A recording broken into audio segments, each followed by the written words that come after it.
మీ దేవుడు సెలవిచ్చిన మాట ఏదనగా, నా జనులను ఓదార్చుడి, ఓదార్చుడి, యెరూషలేముతో ప్రేమగా మాట్లాడుడి. ఆమె యుద్ధకాలము సమాప్తమయ్యెను, ఆమె దోష రుణము తీర్చబడెను. యెహోవా నీతి వలన ఆమె తన సమస్త పాపముల నిమిత్తము రెండింతలు పొందెను. సమాచారము ఆమెకు ప్రకటించుడి. ఆలకించుడి, అడవిలో ఒకడు ప్రకటించుచున్నాడు. ఎట్లనగా, అరణ్యములో యెహోవాకు మార్గము సిద్ధపరచుడి, ఎడారిలో మా దేవుని రాజమార్గము సరళము చేయుడి.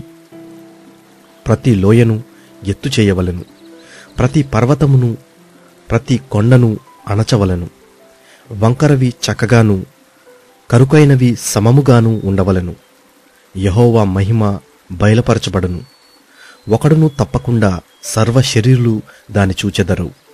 ఇలాగున జరుగునని యెహోవా సెలవిచ్చుచున్నాడు. ఆలకించుడి, ప్రకటించుమని ఒకడు ఆజ్ఞ ఇచ్చుచున్నాడు.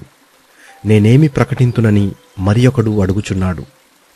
సర్వశరీరులు గడ్డియ్యున్నారు, వారి అందమంతయు అడవి పువ్వలే ఉన్నది. యెహోవా తన శ్వాసము దానిమీద ఊదగా గడ్డి ఎండును, పువ్వు వాడును. నిశ్చయముగా జనులు గడ్డి వంటి వారే. గడ్డి ఎండిపోవును, దాని పువ్వు వాడిపోవును. మన దేవుని వాక్యము నిత్యము నిలుచును. సియోను, సువార్త ప్రకటించుచున్నదానా, ఉన్నత పర్వతము ఎక్కుము. యెరూషలేము, సువార్త ప్రకటించుచున్నదానా, బలముగా ప్రకటించుము, భయపడక ప్రకటింపుమి. ఇదిగో మీ దేవుడు అని యూదా పట్టణములకు ప్రకటించుము. ఇదిగో తన బాహువే తన పక్షమున ఏలుచుండగా ప్రభువగు యెహోవా తానే శక్తి సంపన్నుడై వచ్చును. ఆయన ఇచ్చు బహుమానము ఆయన యొద్దనున్నది. ఆయన చేయు ప్రతీకారము ఆయనకు ముందుగా నడుచుచున్నది. గొర్రెల కాపరివలే ఆయన తన మందను మేపును. తన బాహుతో గొర్రెపిల్లలను కూర్చి రొమ్మున ఆనించుకొని మోయును. పాలిచ్చు వాటిని ఆయన మెల్లగా నడిపించును. తన పుడిసిటిలో జలములు కొలిచినవాడెవడు? జనతో ఆకాశముల కొల చూచినవాడెవడు? భూమిలోని మన్ను కొలపాత్రలో ఉంచినవాడెవడు? త్రాసులో పర్వతములను తూచినవాడెవడు? తూనిక చేత కొండలను తూచినవాడెవడు? యెహోవా ఆత్మకు నేర్పినవాడెవడు? ఆయనకు మంత్రి అయి ఆయనకు బోధపరిచిన వాడెవడు? ఎవని యొద్ద ఆయన ఆలోచన అడిగెను? ఆయనకు వివేకము కలుగజేసిన వాడెవడు? న్యాయ మార్గమును గూర్చి ఆయనకు నేర్పిన వాడెవడు? ఆయనకు జ్ఞానమును అభ్యసింపజేసిన వాడెవడు? ఆయనకు బుద్ధి మార్గము బోధించిన వాడెవడు? జనములు చేద నుండి జారు బిందువుల వంటివి, జనులు త్రాసుమీది ధూళి వంటివారు.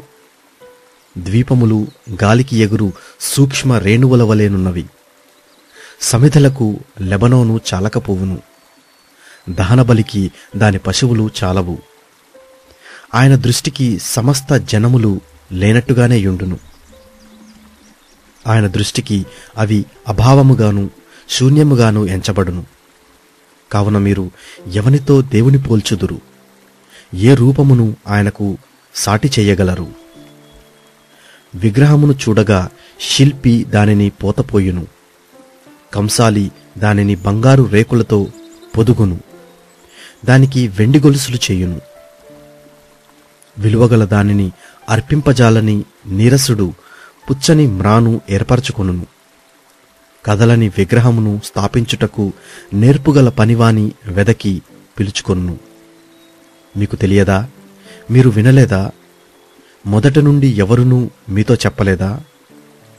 భూమిని స్థాపించుటను బట్టి మీరు దాన్ని గ్రహింపలేదా? ఆయన భూమండలము మీద ఆసీనుడయ్యున్నాడు.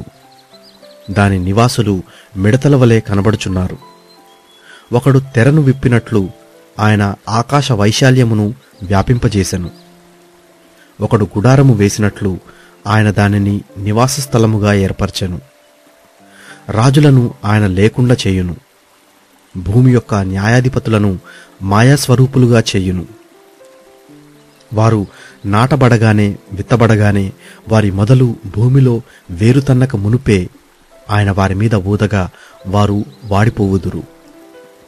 సుడిగాలి పొట్టును ఎగరగొట్టునట్లు ఆయన వారిని ఎగరగొట్టును. నీవు ఇతనితో సమానుడవని మీరు నన్నెవనికి సాటి చేయుదురు అని పరిశుద్ధుడు అడుగుచున్నాడు. మీ కన్నులు పైకెత్తి చూడుడి, వీటిని ఎవడు సృజించెను? వీటి లెక్క చొప్పున వీటి సమూహములను బయలుదేరజేసి వీటన్నిటికిని పేరులు పెట్టి పిలుచువాడే గదా. తన అధిక శక్తి చేతను తనకు కలిగియున్న బలాతిశయము చేతను ఆయన యొక్కటి అయినను విడిచిపెట్టడు. యాకోబు, నా మార్గము యెహోవాకు మరుగయ్యున్నది, నా న్యాయము నా దేవుని దృష్టికి కనబడలేదు అని నీవేలా అనుచున్నావు? ఇశ్రాయేలు, నీవేలా ఇలాగు చెప్పుచున్నావు? నీకు తెలియదా? నీవు వినలేదా? భూదిగంతములను సృజించిన యెహోవా నిత్యుడగు దేవుడు. ఆయన సొమ్మసిల్లడు, అలయడు. ఆయన జ్ఞానమును శోధించుట అసాధ్యము. సొమ్మసిల్లిన వారికి బలమిచ్చువాడు ఆయనే. భక్తిహీనులకు బలాభివృద్ధి కలుగుజేయువాడు ఆయనే. బాలురు సొమ్మసిల్లుదురు, అలయుదురు. యవనస్తులు తప్పక తొట్రిల్లుదురు. యెహోవా కొరకు ఎదురుచూచువారు నూతన బలము పొందుదురు. వారు పక్షిరాజు వలె రెక్కలు చాపి పైకి ఎగురుదురు. అలయక పరుగెత్తుదురు, సొమ్మసిల్లక నడిచిపోవుదురు.